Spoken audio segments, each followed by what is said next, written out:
반갑습니다. 오후 시간에도 또 은혜의 시간 되었으면 좋겠습니다. 하다 보니까 이제 이 헌신 예배에 이 빌레몬서 마지막을 마무리해야 되겠다 싶어서 헌신 예배 설교 본문을 빌레몬서로 정하게 되었습니다. 새가족 전도 양육 사역위원회, 원래 새가족 우리 위원회에서 새가족들이 오셨는데 새가족이 와서 정착하는데 우리가 좀 까다로운 조건을 내밀었어요. 우리 교회 오자마자는 등록을 시키지 않습니다. 자기가 원해도 4주 이상 저희 교회를 방문하고 난 다음에 그에게 묻습니다. 저희 교회에 등록하시겠습니까? 그래서 4주 이상 오신 분이 예 할게요 해서 등록을 하신 분들입니다. 올해는. 그러니까 이분들은 거의가 누락되지가 않아요. 자기가 4주를 다니면서 4주 동안 고민을 하고 그렇게 결정을 하거든요. 와서 그 주간에 나 전도 등록할게요 이렇게 말을 해도 4주 후에는 하도록 되어 있습니다 이렇게 저희들이 말해요. 그래서 새가족 그 사역을 하시는 분들이 참 얼마나 성실하게 잘 하시는지요. 참 잘하고 섬김이들도 잘하고 또 교육하시는 분들, 저희 교회가 4주 교육을 꼭 하거든요. 그 우리 장로님도 있고 부목사님도 있고 우리 교사들이 있어서 그렇게 돌아가면서 그렇게 교육을 합니다. 그래서 참 잘 정착하고 있어서 감사합니다. 이번 황금의 날에도 저희들이 오시면 오자마자 등록하는 게 아니고 4주를 지켜봅니다. 참 쉽지 않아요. 4주 온다는 게 4주 연속으로 오시는 분도 있지만 어떤 분은 한 주 왔다 한 주 쉬고 한 주 왔다 한 주 쉬고 뭐 또 몇 주 쉬고 이렇게 오시는 분들이 있기 때문에 그것이 좀 길어질 때도 있습니다. 또 새가족이 와서 교육받아도 매주 꼬박꼬박 매주 와서 받는 경우는 4주만 하면 바로 수료를 하지만 어떤 분은 한 주 와서 2주 쉬고 그 다음 또 와서 또 한 주 공부 이렇게 해서 그것이 어쩌면 8주로 늘어나기도 하고 그럼에도 불구하고 이렇게 새가족이 잘 정착하고 있어서 너무 감사하고 우리 새가족 전도사역위원회가 수고해 주셔서 너무 감사합니다. 그리고 이제 황금의 날을 준비하면서 또 선물을 준비하고 여러 가지 또 새가족을 모실 준비를 하고 있는 우리 전도 새가족 전도 양육 사역위원회 참 수고하고 또 이번 헌신 예배를 통해서 힘을 냈으면 좋겠습니다. 우리 이분들을 격려하고 우리 스스로를 격려하는 마음으로 박수 한번 칩시다. 할렐루야, 할렐루야. 예, 감사합니다. 감사합니다. 쉽지 않지만 그래도 하나님의 은혜로 저희 교회가 또 한 해 한 해 이렇게 갑니다. 저희 교회는 뭐 다른 교회들도 뭐 하나님의 교회가 별반 차이가 없겠지만 저희 교회는 그렇습니다. 저희 교회는 한 달 한 달 삽니다. 한 달 후를 생각하지 않고 재정적으로도 그렇게 삽니다. 여러 가지 부분에 있어서 다음 달 재정을 모아놓고 살지 않습니다. 하나님께서 그 달 주시는 걸로 그 달 삽니다. 그래서 늘 좀 쫓기지요. 여유가 없지요. 그런데도 우리가 늘 고백하는 건 한 번도 부족한 점이 없었어요. 그러나 남는 것도 없어요. 늘 부족함이 없도록 하나님께서, 그래서 하나님만 의지하라고 하나님만 바라보라고 그러시는 것 같아요. 그래서 우리가 선교도 끝까지 이렇게 잘 할 수 있는 것 남아서 하는 게 아닙니다. 한 달 쓰고 나면 그 다음 달 것이 없지만 하나님은 또 그렇게 모아주셔서 또 그렇게 선교비를 보내게 하시고 사역비를 또 보내게 하시고 그렇게 합니다. 그래서 큰일 나면 큰일 나는 거예요. 큰일이 나면 큰일이 나는 거예요. 왜냐하면 모아둔 것이 없어서.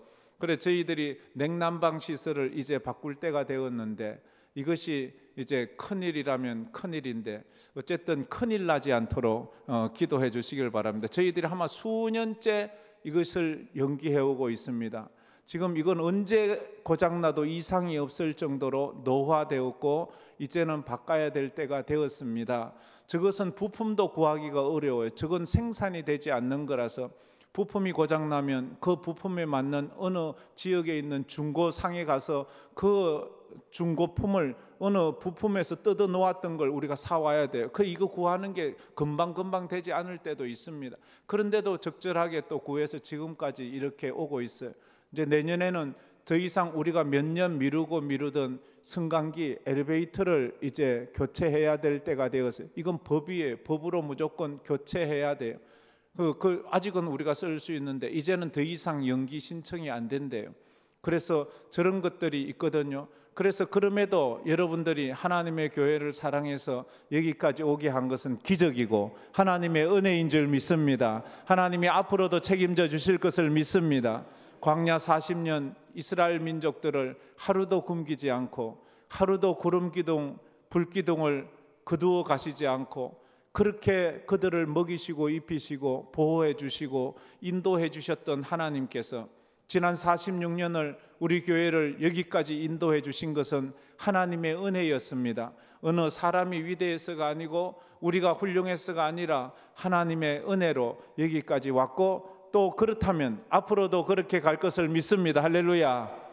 예, 이 정도로 서론을 하고 우리 본문 말씀을 봅시다. 오늘 또 오네시모를 찾아서 이제 빌레몬서를 마무리하는 그 시점이 왔습니다. 한 사람이 온다는 건 실로 어마어마한 것이다. 우리 교회에 한 세 가족이 온다는 것은 기적과도 같은 거예요. 그 사람이 지금은 별로 볼품이 없고 뭐 대단한 것도 없는 것처럼 보이지만 그 사람의 지난 인생을 보면 그 사람도 청소년 때가 있었고 꿈 많은 젊음의 때가 있었고 재미있게 가정을 꾸려 자녀들을 키웠던 젊은 날도 있었던 아주 훌륭한 사람들이 올 때가 있어요. 그래서 지금의 그 사람을 보지 말고 그 사람의 과거와 현재와 미래의 꿈을 보면서 그 한 영혼의 주님 앞에 왔을 때 하나님께서 얼마나 그 영혼을 보며 기뻐하실까, 그 영혼이 하나님 앞에 나오기까지 얼마나 인생의 쓰디쓴 아픔 통해서 눈물도 많이 흘리고 배신당해서 아픔도 경험하고 사기를 당해서 고통스러운 삶도 경험하지만 하나님 앞에 나와서 그가 참 쉼을 얻는다면 그게 복이죠. 이번에 황금의 날에 여러분이 한 사람 한 사람 모셔올 그 사람들 보면서 그냥 지금의 모습을 모셔온다 생각하지 말고 그의 일생을 모셔오는 그런 시간이 되기를 주의 이름으로 축복합니다. 그러면 그가 예수 만나면 그 인생을 하나님 앞에 드릴 수가 있거든요. 제가 이번에 설교하면서 예화를 꼭 하나씩 들었잖아요. 그 장발장 레미제라블에 대한 이야기를 했고, 그 다음에 헬런 켈러와 앤 설리반 선생님의 이야기를 했고, 오늘 오전에는 제가 또 그 조덕삼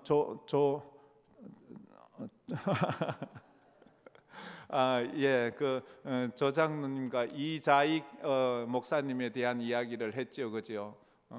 어떤 사람은 이런 걸 잘 기억하는 사람도 있어요. 이제 또 무슨 얘기를 할까? 사랑의 원자탄이라고 들어보았습니까? 손양원 목사님 이야기예요. 감히 나 같은 목사가 그분의 조남을 거론하는 것조차도 송구스럽고, 감히 그렇게 할 그분의 뭐 신들매를 풀기도 감당치 못하는 그런 훌륭한 분이지요. 만약에 그분이 지금 살아 계셨더라면 아마 노벨 평화상 뭐 그런 것도 충분히 받을 수 있지 않았겠나. 마더 테레사도 받았는데 이분은 그 여수에 있는 애망원을 만드셨고, 거기에서 한센시, 그러니까 나병 환자들을 그 6.25 사변 그럴 때 그 직전에 일제시대 때 그분들을 섬겼던 분이에요. 그분들의 고름을 직접 자기가 짜주고 그렇게 했던 아주 사랑의 원자탄이라는 그런 분이셨지요. 그가 1938년도에 평양신학을 졸업하고 그렇게 이제 여수 애망원에서 나병 환자들을 섬길 때 신사참배 문제로 전국이 떠들썩할 때에 이분도 신사참배를 거부해서 6년이나 감옥 생활을 하게 됩니다. 6년이나 38년도에서 6년 감옥 생활하고 나오면 그때가 언제예요? 44년이에요. 그 다음 해에 해방이 됩니다. 그런데 1948년도에 여순 순천 반란 사건이 일어났지요. 그 공산당 프락치들이 거기서 반란을 일으켜서 그 반란통에 어떤 일이 있는가 하면 이 손양원 목사님의 두 아들 다 컸어요. 이제 얼마 안 있으면 미국 유학 가려고 준비까지 하고 있었어요. 동인이 동신이가 있었는데 여수 순천 반란 사건 때 저 두 아들이 공산당들에게 붙잡혀서 총살당해 죽습니다. 잔인하게 죽지요. 이 여수 순천 반란 사건이 진압된 후에 저 손양원 목사님 두 아들을 죽인 그 공산당 불악지들이 잡혔어요. 그 잡힌 사람 중에 안재선이라는 학생이 있는데 같은 학교 학생이었어요. 그래서 이들 동인이 동신이가 왜 죽었는가 하면 예수 믿는다고. 이 공산주의자들은 하나님 믿고 유신론자들이 제일 싫거든요. 무신론이거든요. 그들은 하나님이 없거든요. 그래서 그들은 기독교를 가장 싫어하고 가장 무서워합니다. 기독교 사상이 북한에 들어가면 북한 정권은 하루아침에 무너지거든요. 그래서 북한에서 가장 두려워하는 것이 마약만큼이나 이 기독교 종교는 아편이라고 말하잖아요. 공산당들은 종교는 아편이라고 말할 정도로. 그래서 이 손양원 목사님 두 아들이 죽습니다. 죽고 그 죽인 그 안재선이 붙잡혀서 총살이 언도되었어요. 총살이 언도되자 그때 손양원 목사님이 이해하지 못할 행동을 합니다. 손양원 목사님이 계엄 사령관을 찾아가서 내 아들 동인이 동신이를 죽인 저 안재선이를 살려달라고 석방해달라고 탄원서를 내는 겁니다. 사람들은 전부 다 미쳤다고 했어요. 지정신이 나갔다고, 자식 죽더니 이제 미쳤나, 어떻게 자기 자식을 그렇게 잔인하게 죽인 저런 놈을 살려달라고 탄원할 수가 있나. 어쨌든 그 손양원 목사님은 그 탄원서만 낸 것으로 그치지 않고 그 안재선을 자기 양자로 삼습니다. 그래서 안재선의 호적을 바꾸어서 손재선으로 이름을 바꿉니다. 그래서 그가 이제 석방이 되어, 그래 자기가 죽인 그 친구들의 아버지가 자기를 양자로 삼았어요. 여러분 같으면 어떻게 하겠어요? 얼마나 가슴 아프고, 저분이 나를 살렸잖아요. 나도 총살당하는 사형 언도를 받은 사람인데. 그래서 그가 그 손양원 목사님의 전도를 받아 예수를 믿게 되고, 그가 부산신학교에 들어가서 공부를 하고 그 부산신학교를 나와서 목사가 됩니다. 손재선 목사가 되는 거예요. 그리고 나서 이제 6.25 사변이 일어나지요. 6.25 사변이 일어나는데 6.25 사변 때 손양원 목사님은 빨갱이들에게 또 붙잡혀서 48세의 나이로 순교를 합니다. 48세예요. 젊어요. 저는 그 되면 한참 나이가 많은 사람이에요. 어떻게 나는 그 나이에 내가 그런 생각을 할 수 있을까? 내가 그 손양원 목사님 40대 중반에 자기 아들을 죽인, 저는 그 안 될 것 같아요. 그리고 그 40대도 안 됐을 때부터 이 나병 환자들의 고름을 빨아주고 짜주고 그들과 함께 동거도. 그래서 이분의 별명이 사랑의 원자탄이에요. 이분의 걸음을 보면 이건 사람이 아닌 것 같아요. 거의 하나님인 것 같아요. 그분의 그 영성을 느낄 수 있는 것이 바로 그분이 작사한 그 노래잖아요. 주님 고대가. 낮에나 밤에나 눈물 머금고 내 주님 오시기만 고대합니다. 가실 때 다시 오마 하신 예수님, 오 주여 언제나 오시렵니까. 마지막 절은 이렇게 해요. 천년을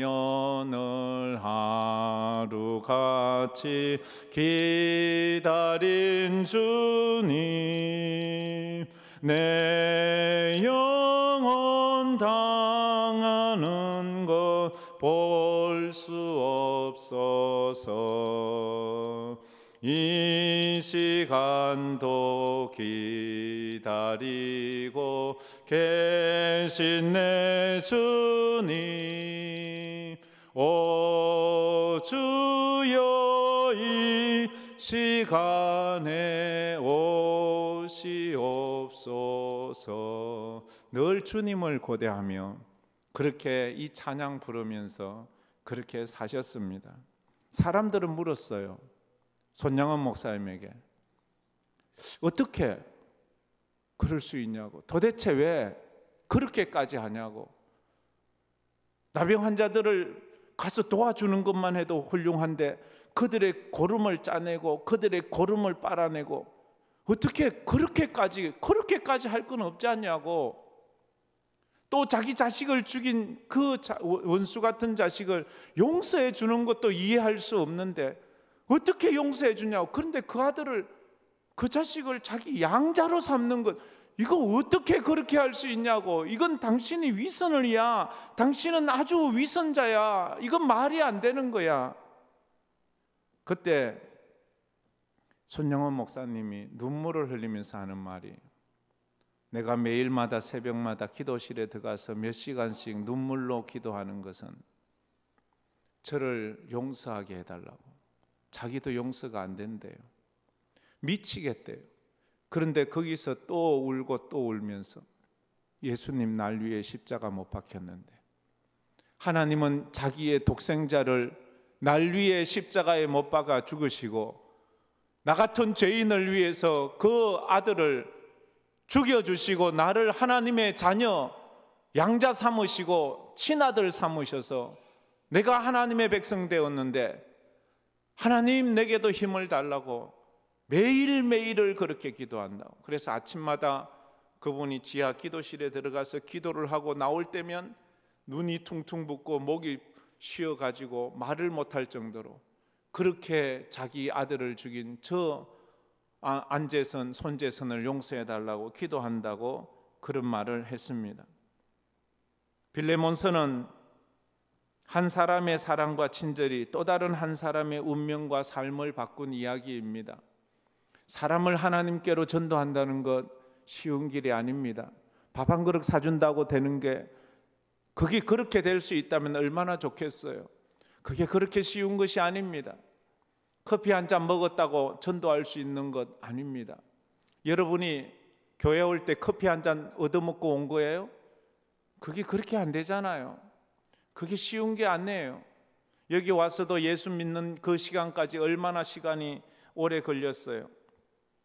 오네시모는 감옥에서 바울을 만나서 예수를 믿어 참 그리스도인이 되었습니다. 그래서 바울이 써준 그 추천서가 오네시모의 목숨을 살리게 되었습니다.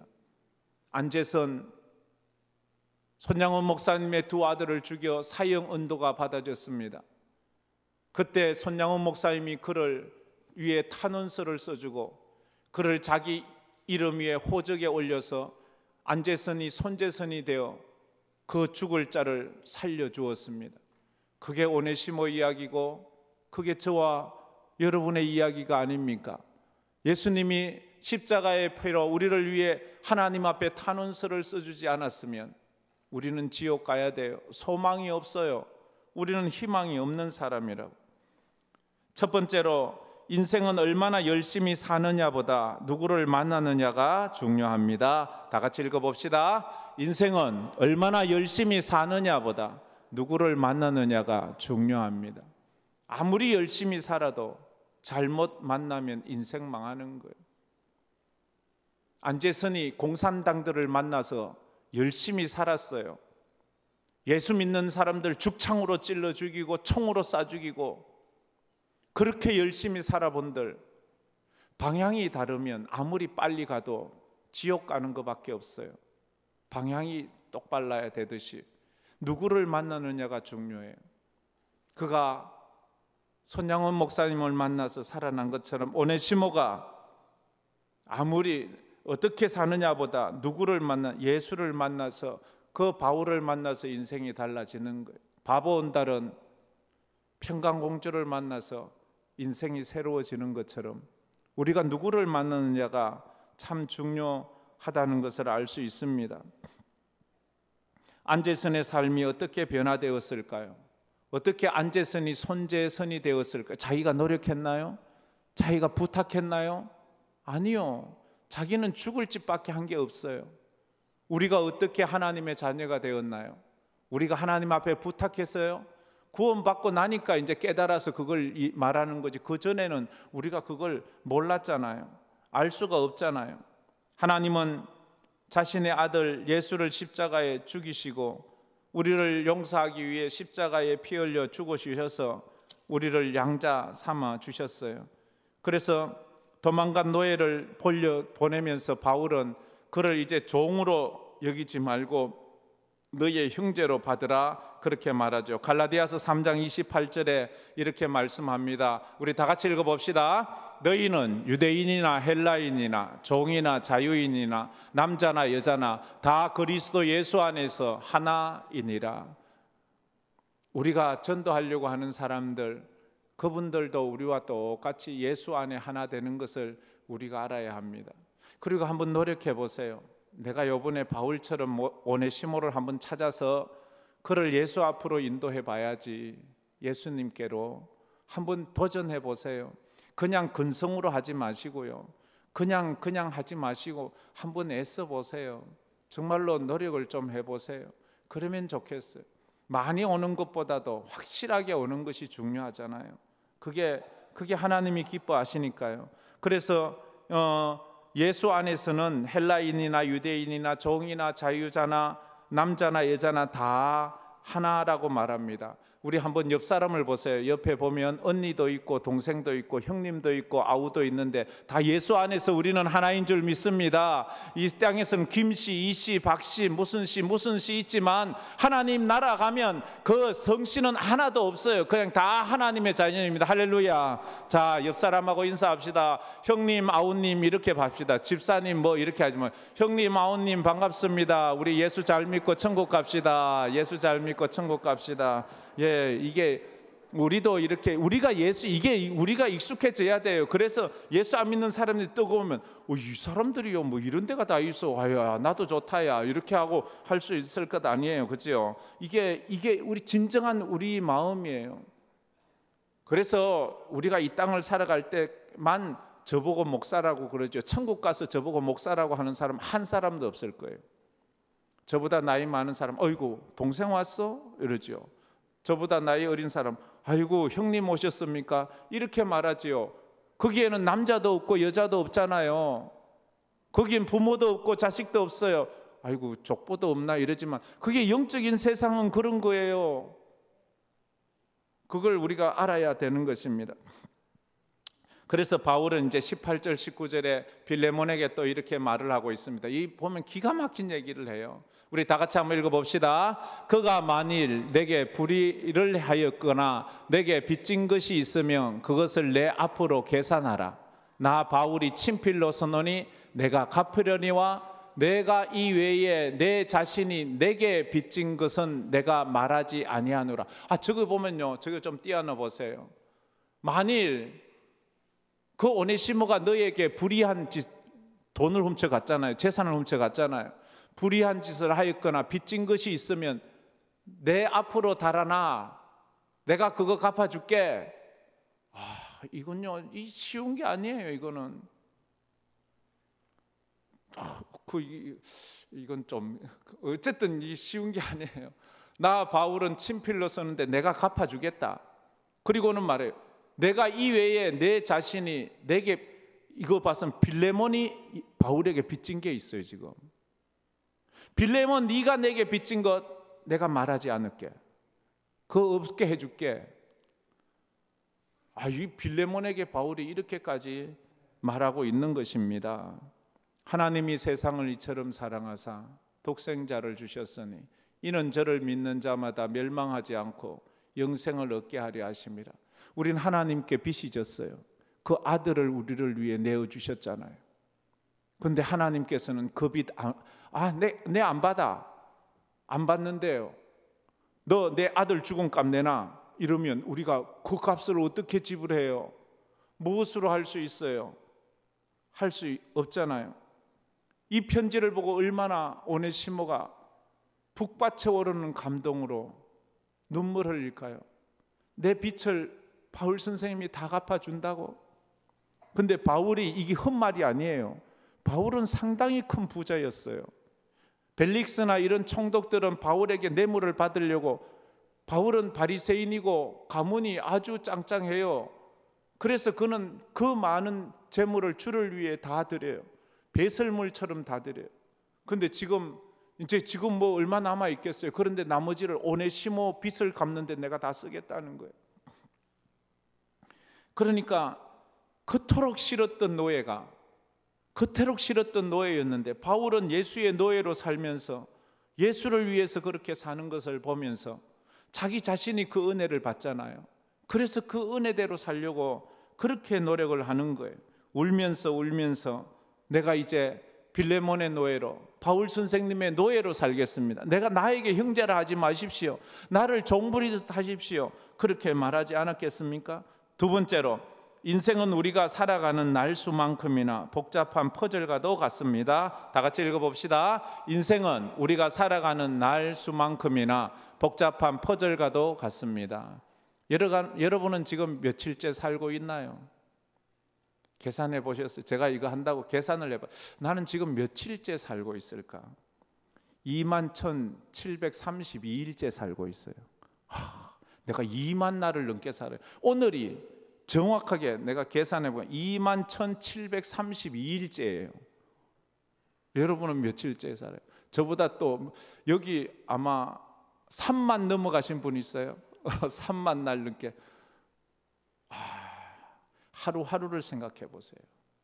1년 생각해도 끔찍할 때가 있는데, 하루하루 생각하니까 제가 2만 1,000을 넘었어요. 이제 얼마 안 되면 2만 2,000일을 살아가는 거예요. 우리의 인생은 이렇게, 제 인생은요, 벌써 날수로 보면 21,732조각의 퍼즐로 맞추어진 인생을 살고 있는 거예요. 하루를 하나의 퍼즐이라고 보면. 제가 전에요, 이종성 장로님이 한번 퍼즐 맞추기로 해서 저 밑에서 그림을 나누어 드린 적이 있거든요. 1,000조각, 2,000조각 이런 거. 제가 그걸 보고 난 1,000조각 한번 도전해야지 하고 1,000조각 퍼즐을 사다가 제가 맞추기 시작했거든요. 어떻게 됐겠어요? 지금 그거 산 지가 한 5년도 훨씬 넘었는데 한 7년 돼가지고 그런데도 아직도 못 맞춰요. 와, 이게요. 그래서 도저히 포기를 해야 돼. 퍼즐 맞추기가 얼마나 힘든 줄 아세요? 21,732조각의 나를 퍼즐 맞추어서 내 인생을 해석해 보면 그게 어떻게 이 퍼즐이 맞춰져요? 그런데요, 예수 안에서는 맞춰지더라고요. 그냥은 맞춰지지 않는데 예수 안에서 내 인생을 딱 태어나면서부터 지금까지 쫙 맞춰보니까요, 소름 끼치도록 정확하게 나와요. 매 순간을 하나님께서 내 인생을 이끌어 오셨고, 순간순간 나를 목사 만들기 위해서, 그리고 나를 이렇게 목회하기 위해서 이끌어 오시는 것, 내가 아플 때 있었고 외로울 때 있었고 눈물 흘릴 때 있었고 힘들 때 있었고, 결국 하나님은 여기까지인다. 요셉을 설교하면서 제가 그걸 배웠잖아요. 최악을 최선으로 바꾸는 요셉의 인생. 요셉은 자기 인생이 어떻게 될지 도무지 알 수 없어요. 왜 자기가 애굽의 노예로 끌려가는지, 왜 거기서 억울한 삶을 살아야 되는지, 그러다가 그가 왜 또 감옥에 갇혀지는지 도무지 이해하지. 먼 훗날 그의 형님들이, 그의 아버지가 그의 발 앞에 무릎 꿇고 울고 앉았을 때, 그때야 소름 끼치게 깨닫는 거예요. 하나님께서 우리 집안 살리라고 나를 먼저 여기 보내셨구나. 그것이 그때 깨달아지는 거예요. 여러분이 예수를 믿고 오늘 황금교회에 있는 그 의미와 그 하나님의 뜻을 분명히 깨닫기를 주의 이름으로 축복합니다.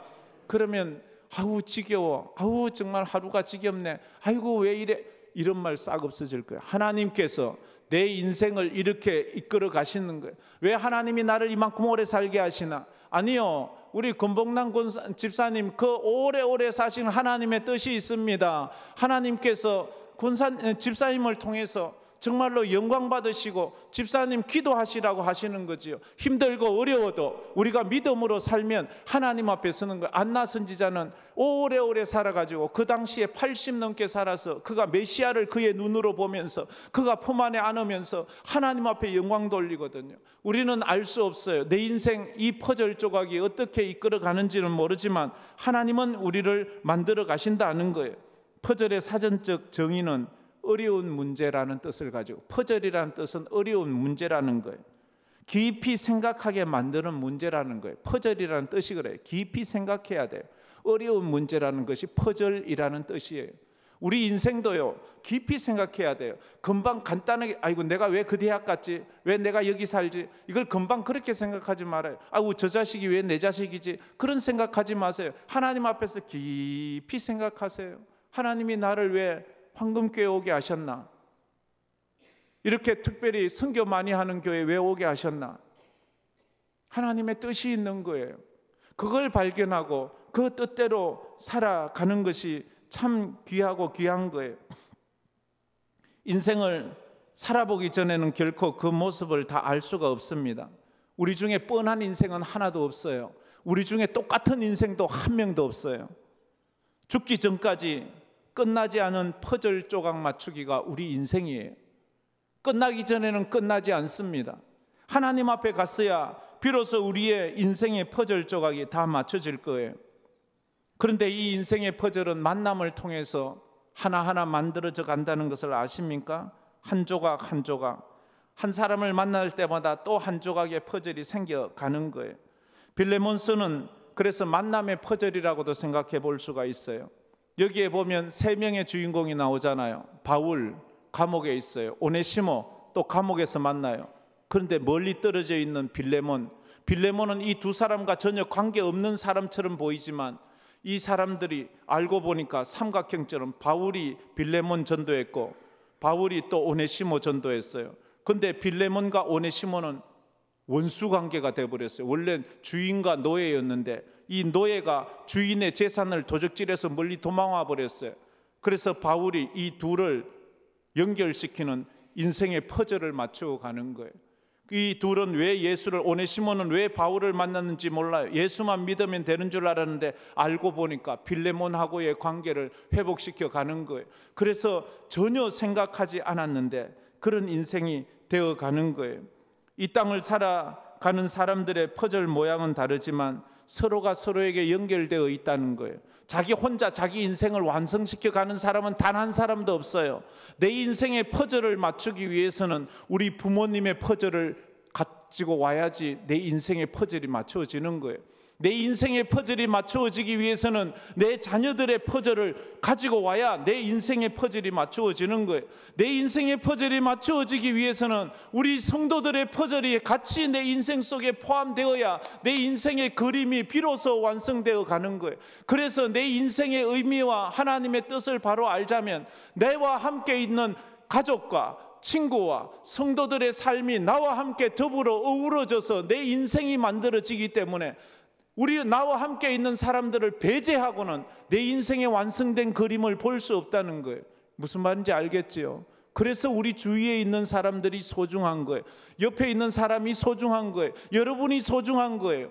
여러분이 없다면 내가 무슨 소용이 있어요? 여러분이 없다면 지금 내가 하는 설교가 무슨 의미가 있어요? 혼자 허공을 향하여 하나요? 내 인생도 여러분의 인생과 같이 어우러져서 제 인생의 퍼즐이 완성되어 가듯이 여러분의 인생에 있어서도 또 제가 영향력을 끼치면 그 인생에 제 인생의 퍼즐하고 같이 어우러져서 이것을 해석해 가야 된다 하는 것입니다. 이것이 이해되기를 주의 이름으로 축복합니다. 좀 어려운 말일 수도 있지만 그렇습니다. 그래서 빌레몬의 퍼즐 인생은 이 바울을 만나서 예수를 만나게 되잖아요. 바울을 안 만나면 예수를 안 만나요. 그러면 빌레몬의 인생의 퍼즐은 지옥밖에 안 가는 거예요. 바울을 만나서 결정적인 구원의 키가 열리는 거예요. 여러분이 전도하려고 하는 사람은 여러분을 만나서 예수를 만나고 교회에 오게 된다면 결정적인 키는 여러분을 통해서 그 인생이 지옥에서 천국으로 이렇게 변화되고 하나님의 자녀로 되는 그 퍼즐이 연결되어 간다는 것을 우리는 알 수 있습니다. 그리고 오네시모의 인생의 퍼즐도 그렇지요. 그 오네시모의 인생의 퍼즐은 예수를 만난 바울을 만남으로 완전히 이제 평생 빌레몬과 영원토록 원수지간이 될 그가 바울 때문에 이 퍼즐이 맞추어져 가는 거예요. 그게 얼마나 귀한 거예요. 얼마나 감동스러운 거예요.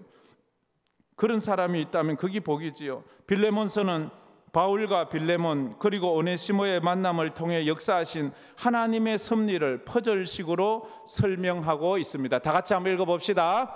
빌레몬서는 바울과 빌레몬 그리고 오네시모의 만남을 통해 역사하신 하나님의 섭리를 퍼즐식으로 설명합니다. 예, 서로 연결, 서로의 인생, 바울과 빌레몬과 오네시모의 인생 퍼즐이 서로 연결되어 있다는 거예요. 그래서 서로를 축복하는 거예요. 서로를 축복할 수밖에 없는 거예요. 아무리 부정한다 해도, 부모하고 의 끊는다고 해도, 호적한다 그래도 그 부모 없이 내가 존재할 수 있나요? 그건 안 되는 거예요. 안 되는 걸 자꾸만 되려고 하게 하지 마세요. 자식하고 내하고 의 끌 수 없어요. 우리 교회 안에서 우리 성도들끼리 우리가 천국 가서 영원히 같이 만날 우리가 의 끊을 수가 없는 거예요. 그래서 우리가 오네시모와 빌레몬은 분명히 만나야 돼요. 만나서 용서를 받아야 되고 만나서 화해를 해야 되는 거예요. 그래야지만 천국 가서 떳떳이 만날 수 있는 거예요. 오네시모는 가면 죽어요. 편지 들고 가면 죽어요. 그런데도 가래요. 바울은 이걸 알거든요. 네가 천국 가서 빌레몬 만나기 전에 화해해야 돼. 그래서 그를 보내서 그에게 목숨 걸고 가서 죽이면 죽겠습니다. 그때 빌레몬의 이 빌레몬서를 받아보고는 바울의 이야기를 듣고 종이 아니라 형제로 받으십시오. 이는 내 친복과도 같은 사람입니다. 이는 내게 유익한 사람입니다. 이래서 오네시모를 와라 끌어안는 거예요. 그때 오네시모가 얼마나 놀랐겠어요. 자에게 주먹이 오고 칼이 오고 죽음이 올 줄 알았는데 그 오네시모를 끌어안는 빌레몬을 보면서 감동하는 거예요. 감동하는 거예요. 각각의 만남은 우연인 것 같았습니다. 바울과 빌레몬의 만남도 바울과 오네시모의 만남은 누가 계획한 만남이 아니에요. 그냥 감옥에서 우연히 만났어요. 우연인 줄 알았습니다. 그러나 이 세 사람의 만남을 연결해 보니까 결코 우연이 아니라 하나님의 주권이요 하나님의 섭리였습니다. 할렐루야. 이것이 깨달아집니까? 우연히 만났나요? 이 세 사람이? 아니잖아요. 하나님께서 이 큰 그림을 보니까 이건 뭐 확실하잖아요. 그럼 내 인생은요? 여러분 인생은요? 한번 보세요. 우리가 예수 만난 거 그래서 구원받은 절대 우연이 아니에요. 어쩌다가 그런 거 아니에요. 하나님께서 이미 우리의 삶을 예정하고 계신 거예요. 그러므로 우리는 지금 만나고 있는 사람들을 소중하게 생각해야 합니다. 왜냐하면 그 사람이 내 운명을 함께 만들어가고 내 인생의 퍼즐을 만들어가고 있기 때문입니다. 그 사람이 바로 우리의 미래를 결정하기 때문입니다. 그래서 당신 곁에 있는 사람, 당신에게 지금 일어나고 있는 사건들, 그것이 힘들고 어렵다고 무시하거나 지우려고 하지 마십시오. 애써 없다고 생각하지 마십시오. 그것을 끌어안으십시오. 그리고 인생의 퍼즐은 그렇게 만들어가는 것입니다. 또한 여러분의 인생을 향한 하나님의 계획하심을 그를 통해서 깨닫게 될 것입니다. 여러분의 인생의 퍼즐을 보십시오. 어디서 태어났습니까? 어느 초등학교를 다녔습니까? 어느 중학교, 어느 고등학교, 어느 대학을 나오셨습니까? 언제 결혼을 하셨습니까? 어떻게 자녀들을 키우고 있습니까? 살아오면서 눈물은 얼마나 흘리셨나요? 살아오면서 얼마나 웃었던 적은 얼마나 있나요? 살아오면서 부도를 만난 적은 없나요? 살아오면서 사기를 당한 적은 없나요? 그런 모든 것들이 우리의 지금 인생을 만들어 오고 있다는 것입니다. 그것을 통해서 우리는 하나님을 만나야 하는 거예요. 하나님께 가야 되는 거예요. 안재선이 손재선 되고 그가 목사가 되고 난 다음에 그가 손양원 목사님이 공산당들에 의해서 48세의 나이에 순교를 했을 때 그가 그 손양원 목사님 그 무덤 앞에서 그렇게 처절하게 우는 그런 모습이 있습니다.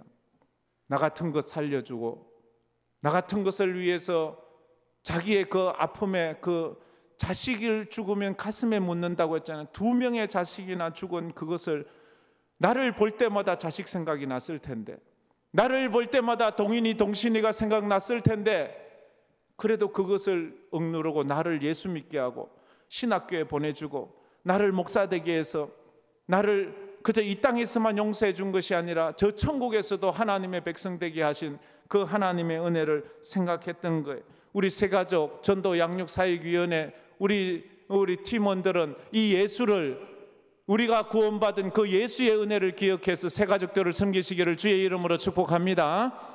속 썩이는 새가족이 많잖아요. 연락해도 연락도 안 받고 뭐 또 열심히 신실하지도 않고 또 교회 온다고 해놓고 또 오지도 안 하고, 그래서 사진만 볼 때마다 막 속이 상하고 막 속에 열불이 나고, 저 사람 사진은 1년 동안이나 붙여놓는데 안 온 지가 한번 오래됐어. 어떻게 그래. 기도하세요. 기도하고 또 그에게 연락을 하고, 그래서 우리가 하나님 앞에 나가면 좋을 것 같습니다.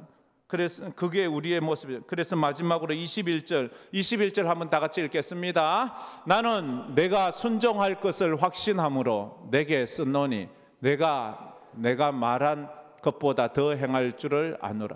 바울은 알았어요. 나는 내가 내 말에 순종, 오네시모를 형제로 받을 걸 내가 안다. 그래서 쓴다. 나는 내가 말한 것보다 더 그에게 친절을 베풀 것이라는 것을 내가 안다. 바울은 그걸 믿었어요. 그대로 됐을까요? 안 됐을까요? 됐지요. 됐으니까 이 빌레몬서가 성경에 들어와 있지요. 빌레몬이 그 순종 안 했으면 이건 성경에 들어올 수가 없지요.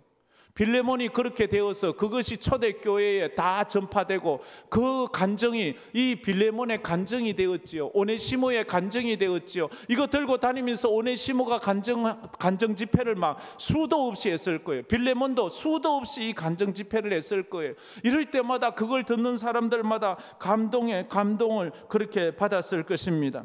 저는 여러분이 한 사람 오네시모를 주님께로 인도하는 은혜가 있기를 주의 이름으로 축복합니다. 마지막으로 한 사람을 만나서 그 한 사람을 예수께로 인도하는 것은 참으로 놀라운 일이고 기적이다. 다 같이 한번 읽겠습니다. 한 사람을 만나서 그 한 사람을 예수께로 인도하는 것은 참으로 놀라운 일이고 기적입니다. 할렐루야. 이 말씀 생각하면서 우리 찬양 한번 불러보도록 하겠습니다.